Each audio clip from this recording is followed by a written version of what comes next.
Olhar para os rabinos tradicionais, principalmente ortodoxos. É isso que realmente vai definir o que é o judaísmo? É assim que os messiânicos têm que viver, que se comportar, ou referenciar? Será que é isso mesmo?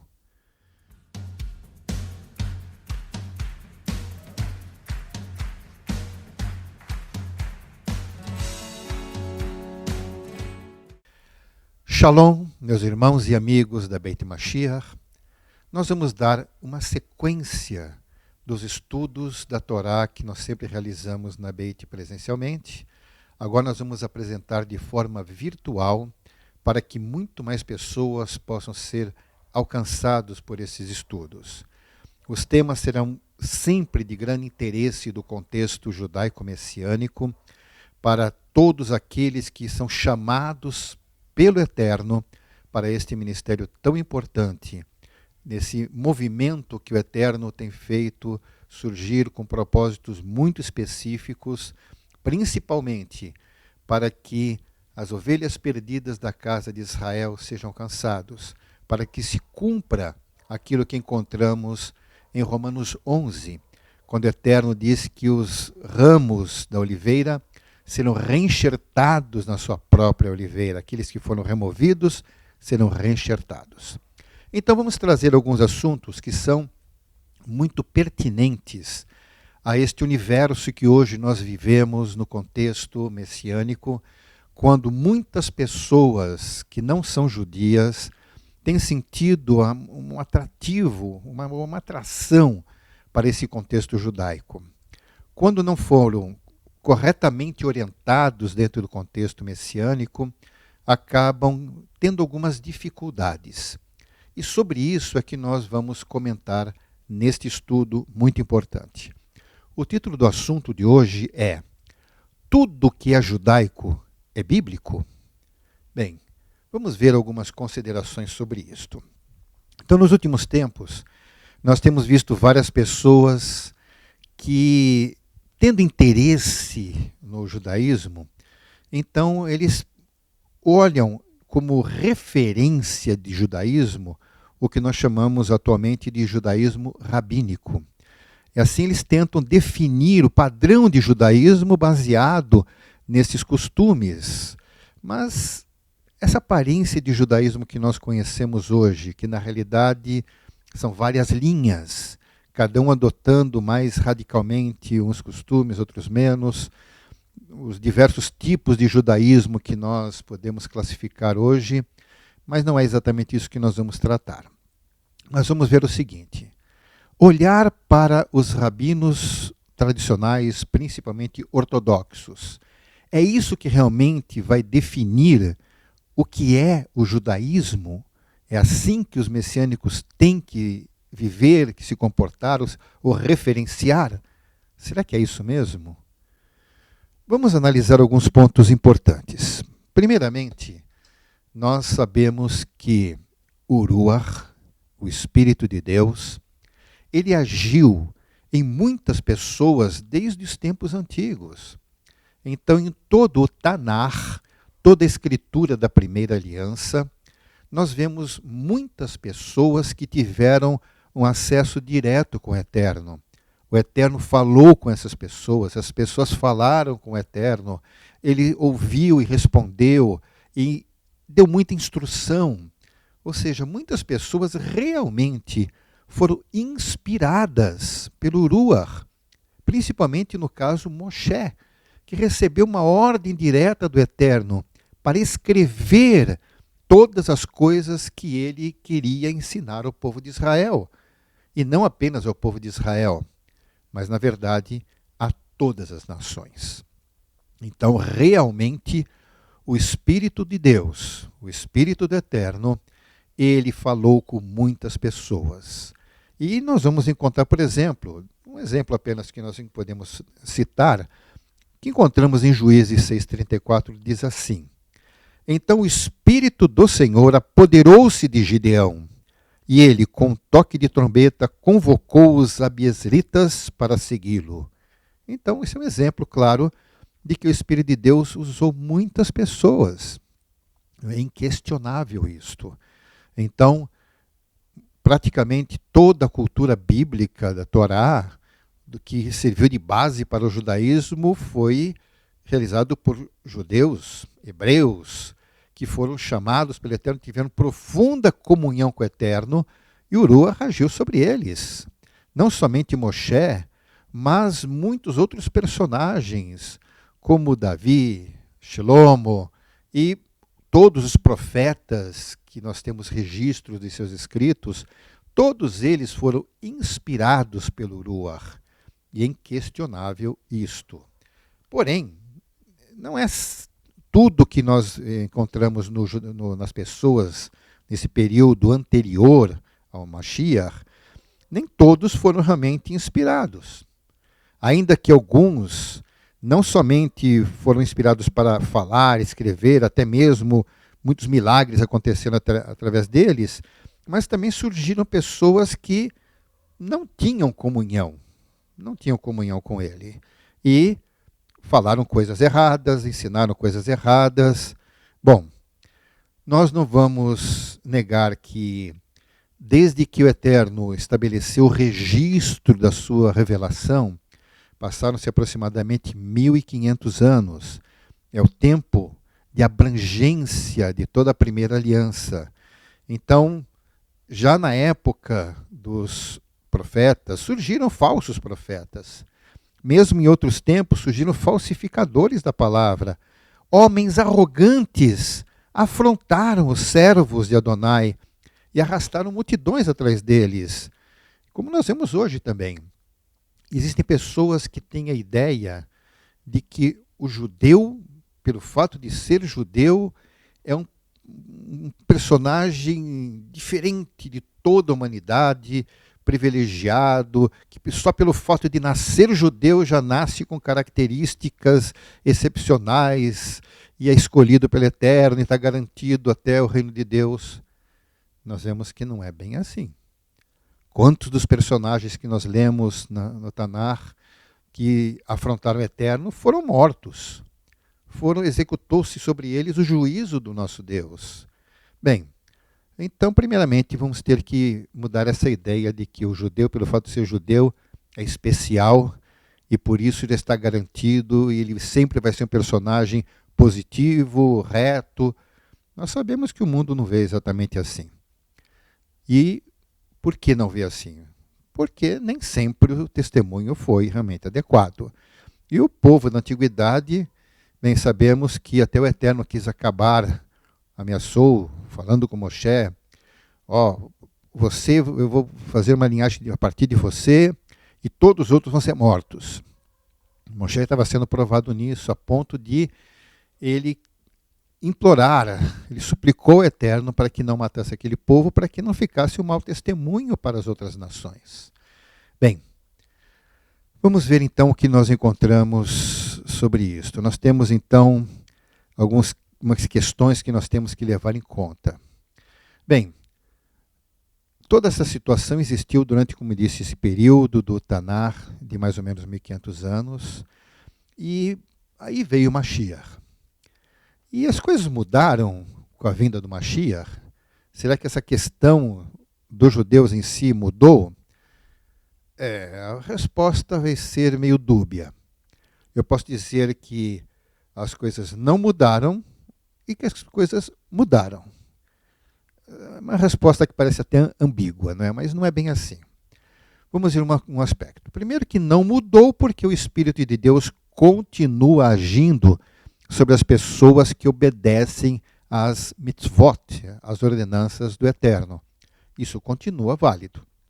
As pessoas que são fiéis ao Eterno continuam sendo usadas pelo Espírito de Deus, mesmo sendo judeus. Outro aspecto é que aí podemos considerar que sim, houve mudanças, porque a partir da vinda de Yeshua, o seu ministério, a sua morte, ressurreição e ascensão para a glória, isso mudou bastante, de maneira que as pessoas que realmente têm comunhão com o Eterno, a partir de agora, para manterem, para que haja essa comunhão, precisam reconhecer que Yeshua é o Messias e Salvador. Vamos ver algumas coisas, porque até o próprio Shaliach Shaul, né, o apóstolo Paulo, ele disse muito de pontos que já na sua época aconteciam, eram verdade, e continua valendo até hoje. Nós podemos confirmar isto. Vamos ver o que ele escreve na segunda carta aos Coríntios 3,14. Diz assim: na verdade, as mentes deles se fecharam, pois até hoje o mesmo véu permanece quando é lida a antiga aliança. Não foi retirado, porque é somente no Messias que ele é removido. Nós vamos entender claramente o que Shaul queria dizer. Ele disse que na época de Moshe, quando ele apresentou ao seu povo e o seu rosto resplandecia, ele precisou usar um véu. As pessoas não podiam ver a glória de Deus através dele por causa do véu. E ele compara isto, que aquilo que acontecia continuou pela frente, e esse véu que impedia as pessoas de verem a glória de Deus de maneira muito clara, ele continua, e só o Messias pode remover. Então que fique claro, para que se entenda a Torá, olha só, para que se entenda a Torá, é necessário que o Mashiach remova o véu. Se a pessoa que é considerado entendido de Torá, que escreveu Torá, é famoso pela Torá, mas se ele fala alguma coisa da Torá e não reconhece Yeshua na sua vida, ele ainda está com um véu. Ele pode até citar a Torá, ele pode compartilhar da Torá, ele pode explanar a Torá, mas ele não terá inspiração do Ruach sobre o que ele diz. Então, continua sobre aqueles que rejeitam Yeshua, há um véu que os impede de realmente conhecerem a profundidade da Torá. Já no tempo de Yeshua, ele mesmo diz assim: ai de vocês, mestres da lei e fariseus hipócritas, vocês fecham o reino do céu diante dos homens. Vocês mesmos não entram e nem deixam entrar aqueles que gostariam de fazê-lo. Acontece que é exatamente o que nós vemos hoje. Quantas pessoas, líderes do judaísmo tradicional, dificultam as pessoas de realmente terem acesso ao reino de Deus. Por quê? Porque não conhecem Yeshua e impedem que as pessoas conheçam o Messias. E assim, eles fecham as portas do reino dos céus. Nem eles entram e nem deixam as pessoas interessadas também poderem entrar. Bem, são quase 2000 anos que se passam e a situação continua exatamente a mesma. De certa forma, podemos até dizer que, em alguns aspectos, até pioraram. O judaísmo permaneceu sendo praticado enquanto ainda existia o templo em Jerusalém. Na época de Yeshua, o próprio judaísmo que se praticava já não era exatamente igual àquilo que foi antes do cativeiro da Babilônia. Muitos anos se passaram, muitas coisas aconteceram. Há muita história atrás disso, muitos eventos, muitas pessoas. O judaísmo da época de Yeshua já era um judaísmo dividido. Já era dividido em várias facções, várias formas de pensamento, várias correntes de pensamento. Nós vamos identificar vários. Não é exatamente o propósito do estudo entrar nesse detalhe. Mas nós vamos observar que enquanto existia ainda o templo, enquanto ainda existia o ofício dos Kohanim, dos sacerdotes, então as coisas continuavam exatamente conforme a instrução de Moisés, como ele tinha orientado. Porém, no ano 70 da Era Comum, o general Tito, que seria futuramente imperador, que ele foi filho do imperador Vespasiano, ele destruiu Jerusalém e o templo foi demolido. Ele interrompeu assim todo e qualquer serviço feito pelos sacerdotes e os levitas. a partir daquele momento em que os judeus foram expulsos de Jerusalém, o templo nós sabemos que foi demolido até os alicerces, não ficando pedra sobre pedra, como Yeshua havia dito. Não havia mais o que os sacerdotes pudessem fazer. E até os dias de hoje, ainda não há o que qualquer Cohen possa realizar. Não há um único Cohen que exerça a função de Cohen. Ou seja, não há um sacerdote que exerça a função de sacerdote. Na tradição judaica, nas sinagogas, eles até dão um destaque, se tiver algum descendente de Arão, algum Cohen na congregação, eles dão uma deferência, uma prioridade para a leitura, mas nem necessariamente essa pessoa será um rabino. Então, nós sabemos que praticamente esse ministério parou. Então, o que aconteceu? Tito, depois de destruir Jerusalém, que venceu essa guerra contra os judeus, ele levou muitos dos objetos do templo para Roma. Entrou de forma triunfal, foi construído um arco em homenagem a Tito sobre a grande vitória do exército, tudo aquilo, uma covardia contra os judeus que estavam desarmados até, e com certeza não havia mais o que se pudesse fazer. Não se tem mais o templo, não se tem mais o altar, não se tem mais a menorá, não se tem mais o Santo dos Santos, a Arca do Conselho, não temos mais nada. Nada disso. Bem, acontece que Yeshua já tinha falado sobre isto. Lá em Mateus 24, ele diz assim: vocês estão vendo tudo isto? Perguntou ele. Eu lhes garanto que não ficará aqui pedra sobre pedra, todas serão derrubadas. Yeshua já disse isso. Agora, vamos imaginar uma coisa. O Eterno ordenou a Moshe que construísse o tabernáculo quando o povo de Israel estava no deserto. Depois, eles conquistaram a terra de Canaã. Habitaram, realmente colonizaram aquela região toda. E o tabernáculo continuou um bom tempo. Quando finalmente, muito tempo depois, o governo de Israel se tornou monárquico, e principalmente quando Davi, Melech David, ele assumiu como rei, uma coisa que assim que se estabeleceu como rei, ele observou que ele tinha todos os privilégios do rei, morava num palácio, mas por ser um homem que valorizava muito o Eterno, o seu relacionamento com ele analisou isso. Poxa, enquanto eu estou aqui na riqueza, todo o esplendor de um palácio, o meu Deus se manifesta numa tenda. Ele desejou, então, construir uma habitação, um templo muito mais suntuoso que o seu próprio palácio. Não era o propósito eterno, isso passou para seu filho Shilomo, e Shilomo finalmente construiu um templo que rivalizaria com os templos mais famosos em termos de riqueza, adornos de ouro, de madeira de lei, de construção, de projeto em si e, acima de tudo, de propósito. E o templo foi importante. O Eterno orientou de como fazer, disse para Davi que não era ele que ia fazer, mas que seu filho iria fazer. O Eterno orientou tudo.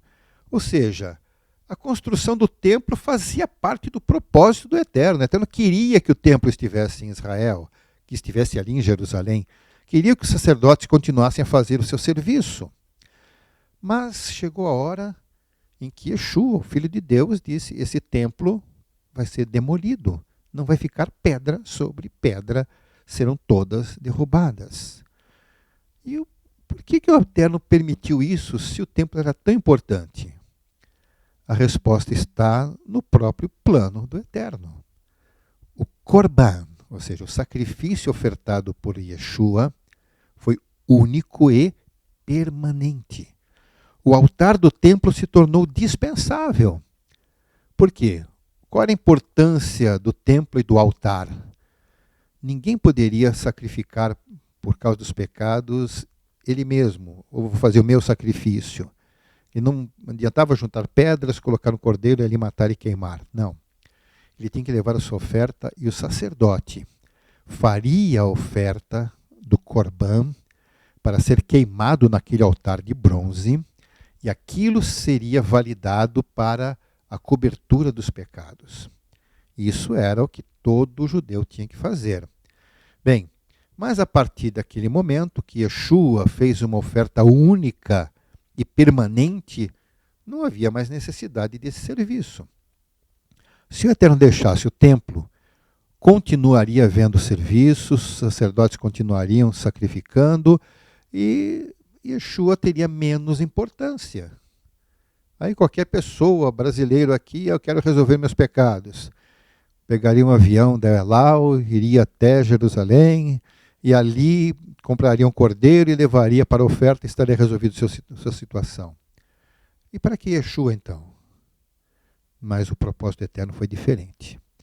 Então, a partir do momento em que Yeshua morreu no madeiro e declarou está consumado, a partir daquele momento, todo o serviço do templo tornou-se desnecessário. Então o Eterno permitiu que o templo fosse destruído. Então, pouco tempo depois da morte de Yeshua, Tito cumpre o propósito do Eterno e o templo é demolido. Então, para os messiânicos do primeiro século, isso foi perfeitamente compreensível.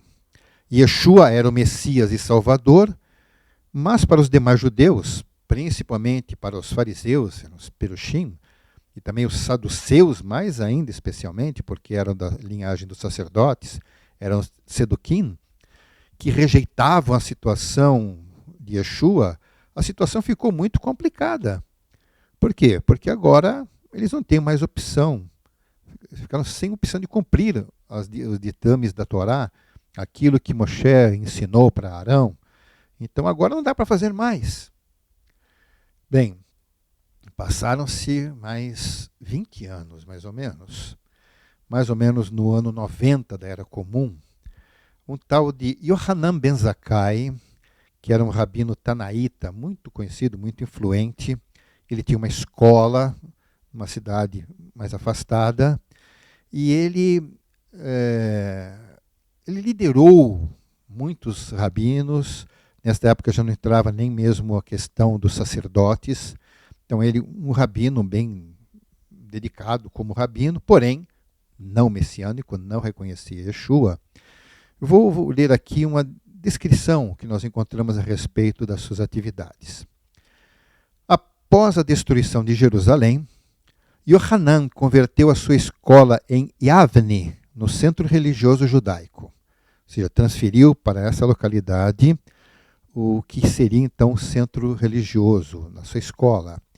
E insistiu que certos privilégios dados pela lei judaica exclusivamente a Jerusalém, tudo aquilo fosse transferido para Yavne, já que em Jerusalém não era mais acessível. Então a sua escola funcionou como um restabelecimento do Knesset, do Sinédrio, para que o judaísmo pudesse decidir agora como lidar com a perda do altar e do sacrifício do templo em Jerusalém, e outras coisas pertinentes. Referindo-se a uma passagem do livro de Oséias, que diz assim: desejei misericórdia e não sacrifício, ele ajudou com isso a persuadir o conselho a substituir o sacrifício de animais pela oração, uma prática que continua nos cultos até hoje. Eventualmente, o chamado judaísmo rabínico, como nós chamamos o judaísmo a partir desta época, ele emergiu com o judaísmo rabínico emergiu das conclusões desse conselho. A partir dessas decisões que se iniciaram com Ben Zakkai, então esse chamado judaísmo rabínico começou a tomar decisões por conta do entendimento dos rabinos. Muitos foram considerados os tzadikim, que são os sábios, a quem muitos geralmente se referem os nossos sábios, aqueles que começaram. Então, esses rabinos consideram tzadikim pelos seus afetos, sendo que principalmente após o reconhecimento de Maimônides, porque muitos séculos para frente, muitos anos para frente, no século XVI, Maimônides foi considerado uma das maiores autoridades do judaísmo. Ele confirmou muito dessas coisas e acrescentou mais alguns comentários, valorizando tanto a opinião dos rabinos, que, baseado então em escritos anteriores, especialmente baseado no Talmud, ele afirmou que se vários rabinos concordarem com alguma coisa, até o Eterno tem que concordar com eles. Isso deu tanta autoridade para os rabinos que tudo que eles decidem fica estabelecido como verdade absoluta, como verdadeira Torá. Isso causou um grande problema. Então, essa influência do Talmud, posteriormente da Kabbalah, formaram então o que nós chamamos de doutrina judaica, que vem moldando geração após geração no mesmo princípio que o Shaliach Shaul descreveu em Romanos 10. Diz assim: pois posso testemunhar que eles têm zelo por Deus, mas o seu zelo não se baseia no conhecimento. Porquanto, ignorando a justiça que vem de Deus e procurando estabelecer a sua própria, não se submeteram à justiça de Deus. Porque o objetivo da Torá é o Messias para a justificação de todo que crê. Fique claro o que Shaul escreveu nesse texto. Ainda hoje há muitas pessoas que defendem essa questão, que os judeus são os detentores do conhecimento da Torá. Tudo que eles falam tem que ser levado em conta, porque eles são desde a... Espera aí, esses rabinos não viveram com Moshe.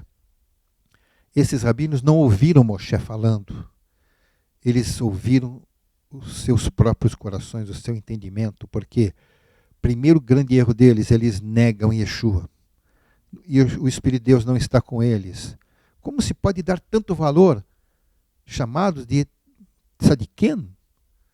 São tzadikim aos olhos de quem não entende. São tzadikim para quem não reconhece que eles não têm o Espírito de Deus.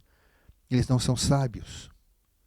Porque a sabedoria implica em temer a Deus. Shlomo já falou muito sobre isso. E esses homens não têm temor de Deus a ponto de contrariar a Torá. Vamos ver muitas coisas no Talmud, e principalmente na Kabbalah, que afrontam a Torá, afrontam o que o Eterno ensinou. Isso é uma coisa muito séria. Como é que vamos dar valor a isto? Seria uma coisa muito complicada. O messiânico, ele tem que se basear realmente na unção do Espírito de Deus e não ficar preocupado com isto. O judaísmo de hoje é muito diferente do judaísmo da época de Yeshua. Muita coisa mudou. Então, nós vamos observar que, olha só, por que aconteceu isto? Por que os rabinos não têm autoridade do Ruach para estabelecer uma doutrina verdadeira e de acordo com a Torá? Ora, porque eles rejeitaram o verdadeiro Mashiach e Salvador. Simplesmente assim. Texto de 1 de João 2,23 diz assim: todo aquele que nega o Filho também não tem o Pai. Quem confessa publicamente o Filho tem também o Pai.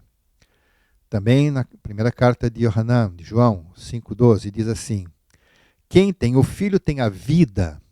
Quem não tem o Filho de Deus não tem a vida. E mais, João agora, no Bessoral, o Evangelho, diz o seguinte, o que o próprio Yeshua disse: quem crê no Filho tem a vida eterna. Já quem rejeita o Filho não verá a vida, mas a ira de Deus permanece sobre ele. Há quem ainda aceite que o Ruach inspira esses rabinos que rejeitam Yeshua. Isso é uma contradição com a própria Torá, com a própria Tanar, com o próprio Brit Hadashah. Aceitar uma coisa dessa é inaceitável. Por quê? Porque está claro aqui. Se Yeshua mesmo disse que quem rejeita o Filho, rejeita Yeshua, tem a ira de Deus sobre ele, como é que vamos aceitar que o Eterno possa fazer uma exceção? Se tem uma coisa que eu particularmente não aceito, é que o nosso Criador faça alguma exceção em tudo aquilo que ele diz. O nosso Deus, ele é taxativo e absoluto. Ele coloca condições, não exceções. E a condição é obediência, bênção. Desobediência, maldição. Obediência, bênção. Desobediência, maldição. Ou seja, quem está na desobediência, está na maldição, pode mudar. Ele pode se corrigir e reconhecer Yeshua, e ele sai da maldição e vai para a bênção. Mas também quem está na bênção e por acaso decide que não quer mais Yeshua, ele sai da bênção e vai para a maldição. Então essa possibilidade de troca de bênção e maldição depende de nós. Mas uma coisa é certa, aqueles que estão na rejeição ao Mashiach estão na ira de Deus. Isso é muito importante entender. Então, qual é o pecado mais grave que um rabino tradicional pode cometer? Não tem nem dúvida que é rejeitar aquele que foi prometido antes da fundação do mundo. Agora, o que pensar então de uma pessoa que, uma vez tendo conhecido quem é o Messias, começa a buscar nos pensamentos rabínicos a resposta para a verdadeira interpretação das Escrituras? No mínimo, vou dizer, estão confusos se não conseguem identificar a fonte da verdade. Como eu disse anteriormente, o judaísmo rabínico se afastou bastante da Torá. O judaísmo rabínico, ele realmente estabelece muitos critérios que são tradições. Nós encontramos muito mais tradições que dizem os rabinos são baseadas na Torá. Só que uma coisa que não podemos esquecer, que aos olhos desses rabinos tradicionais, Talmud é Torá. Aos olhos de muitos ortodoxos, Kabbalah é Torá. Aos olhos desses rabinos, muitos outros escritos também são Torá. Mas que Torá é só aquilo que Moisés recebeu do Eterno. Torá, no seu sentido exato de instrução, Torá também é aquilo que os profetas receberam do Eterno para nos instruir. E vou mais à frente. Torá também é tudo que Yeshua nos ensinou. Ele nos deu instrução. Então, Brit Hadashah também é Torá. Mas Talmud, opinião de rabinos que negam Yeshua, o próprio Talmud tem afrontas a Yeshua. A Kabbalah, que estimulou os judeus a aceitarem coisas contrárias à Torá, agora eles passam a acreditar em reencarnação, horóscopo, acreditam no zodíaco e tantas outras coisas que entram muito mais até mesmo para a mitologia. Eles acabam aceitando muitas coisas que são completamente fora dos padrões da própria Torá. Então não há cabimento de aceitarmos isto. Bem, o problema das pessoas é que julgam que descobriram que estavam errados por muito tempo. A respeito dessas pessoas, vamos dizer assim, cristãos que de repente conhecem o judaísmo, muitas vezes através do judaísmo messiânico, e se empolgam tanto com o judaísmo em si que vão buscar em fontes contaminadas.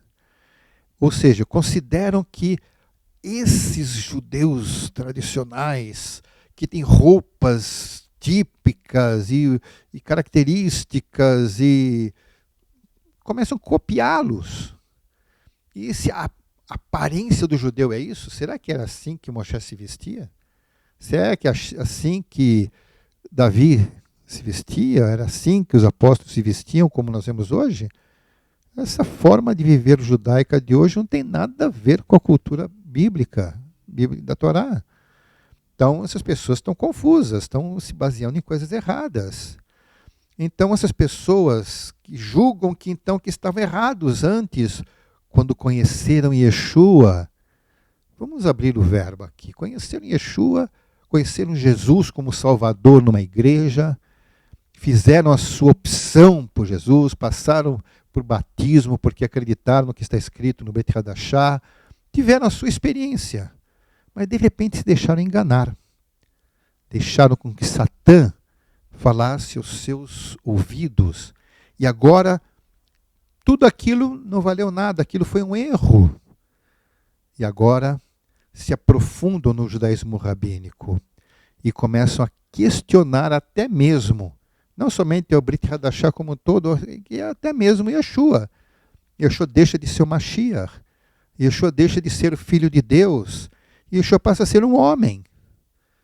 Lançam esses questionamentos aos ventos e confundem também muitas outras pessoas que não estão profundamente arraigados na palavra do Messias.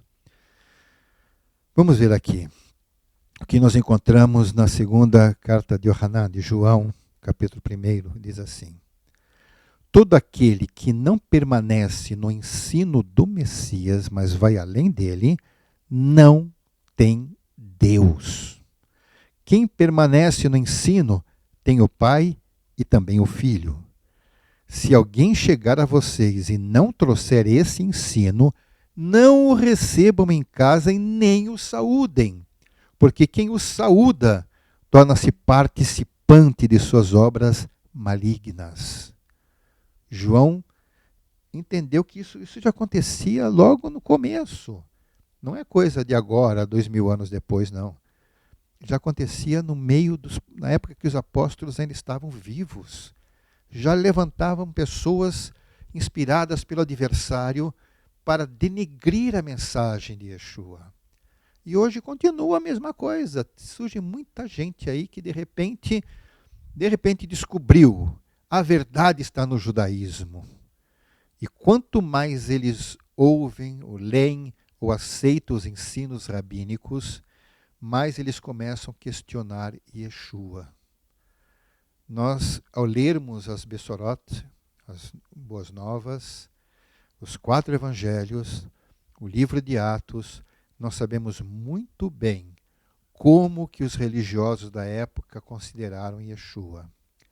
Durante todo o ministério de Yeshua, não valeu para eles os milagres de Yeshua, não valeu para eles as palavras de Yeshua, mesmo que eles soubessem que é a verdade, eles não queriam aceitar isto. Mesmo quando viram milagres, quando os apóstolos realizavam, eles não podiam contestar os milagres, as pessoas que foram curadas até lá no templo, na época de Quefa, mas não, vamos perseguir, temos que acabar com eles, senão o que pode passar na cabeça dessas pessoas? E hoje acontece a mesma coisa.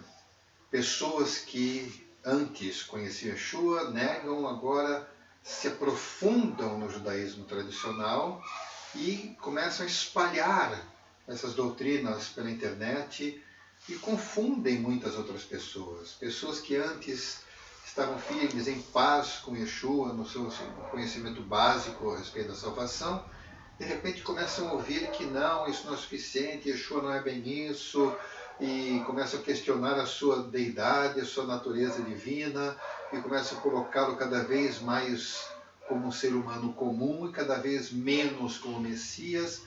E daqui a pouco as pessoas, alguns inclusive, abandonam mesmo até o messianismo e querem fazer conversão no judaísmo tradicional.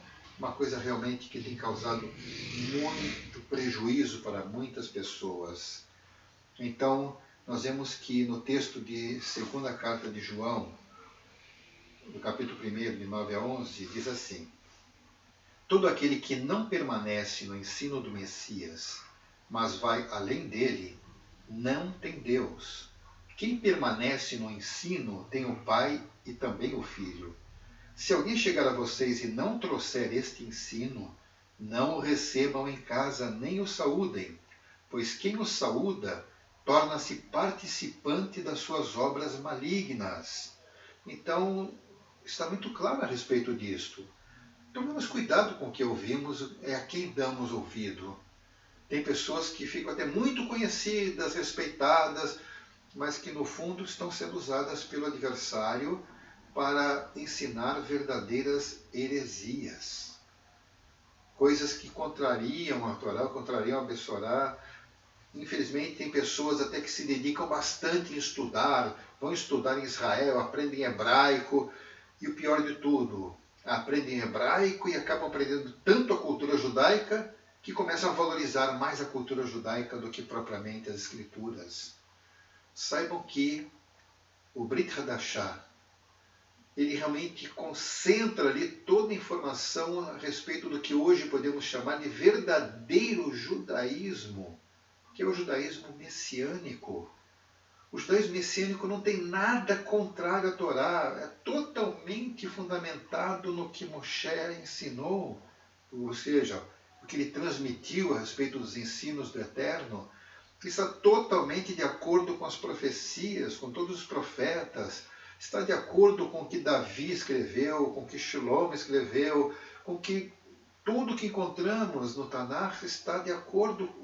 Então, o judaísmo verdadeiro é o judaísmo dos apóstolos, dos shaliachim, dos enviados. Esse é o verdadeiro judaísmo, que em nada entra em conflito com tudo que nós lemos na primeira aliança. Por quê? Porque a segunda aliança, que é a nova aliança, ela só veio reiterar tudo que o Eterno tem de propósito, plano dele para a humanidade. E é atemporal, é para todo o tempo. Então nós temos que tomar cuidado para que pessoas não venham confundir tudo aquilo que o Espírito de Deus já nos ensinou. Porque tem um espírito maligno que quer confundir nossas cabeças. Então tomemos cuidado com isto. Cuidado com aqueles que vêm dizer que tudo que você aprendeu está errado. Antes de você aceitar o que alguém disse, ore ao Eterno. Se aproxime do Eterno, deixe que o Espírito de Deus fale com você e você não será enganado. Então tomemos muito cuidado em aceitarmos com verdade, sem consultar o Ruach na nossa própria vida. O verdadeiro judaísmo que foi ensinado por Yeshua, só através dele nós podemos entender tudo que Moshe recebeu no Sinai e tudo que os profetas registraram. Então, o judaísmo de Yeshua foi devidamente ensinado pelos discípulos. Portanto, a melhor fonte de informação sobre judaísmo é a própria Brit Hadashah, Nova Aliança, também chamado de Novo Testamento. Meus irmãos, fica aqui um alerta. Cuidado com o que você ouve e com o que você aceita. Nem tudo que nós lemos que parece ser erudito, parece ser muito respaldado, se você ler os escritos dos rabinos sobre a Kabbalah, você vai achar aquilo muito profundo, muito... Ainda mais quando eles começam a questionar aquelas questões de códigos, interpretação e numerologia. Cuidado com isso, meus irmãos. Cuidado. Tem muita gente aí fazendo conta, botando números, que está escrito isso, no hebraico assim. A Torá não ensina nada disso. Pois o judaísmo tradicional, que está sendo ensinado, e muitas pessoas se deixam influenciar, dizem que temos que descobrir o que está atrás da letra. Meus irmãos, não conseguimos nem aprender tudo que está na superfície. Essas pessoas já querem entrar o que está atrás, no profundo. Essas pessoas se afogam. Se afogam porque não estão preparados, né, a essa profundidade que querem ir. Antes de querer ir para o profundo, conheça a superfície. E te garanto, esses rabinos que rejeitam Yeshua são inimigos do Evangelho, são inimigos dos messiânicos, eles nem conhecem a superfície e estão se afogando na profundidade. Tem nada disso, irmãos. Fiquemos no básico, porque Yeshua veio trazer a verdade para aqueles que são fracos, aqueles que são pobres, para aqueles que são menos, e vai confundir aqueles que se julgam grandes coisas. A palavra de Yeshua é muito simples para o nosso espírito. Vamos nos firmar com isto. E assim, irmãos, nós vamos continuar nossos estudos. Então, todos os sábados, a partir das 19 horas, nós vamos postar estudos da Torá. É importante que todos acompanhem, para que todos saibam exatamente como é a nossa visão. Não estou colocando aqui como falamos a última coisa do absoluto, do certo, é a nossa visão. E principalmente aos nossos irmãos, tirem as dúvidas, pesquisem, orem, deixem que o Espírito de Deus fale ao seu coração. Façam realmente como aquelas pessoas que foram nobres, aqueles que ouviram o que Shaul tinha a dizer e questionaram e foram consultar para ver se assim é verdade. Então vamos agir assim, vamos conferir, leia tudo, não aceite tudo porque foi dito por aqui, mas confira tudo, leia a Torá, leia o Brit Hadashah, abra o seu coração para o Ruach e a verdade sempre prevalecerá. E assim encerramos o estudo desta oportunidade, em nome de Yeshua, nosso Mashiach, e que o Eterno os abençoe grandemente e tenham realmente momentos especiais na presença do nosso Salvador. Amém.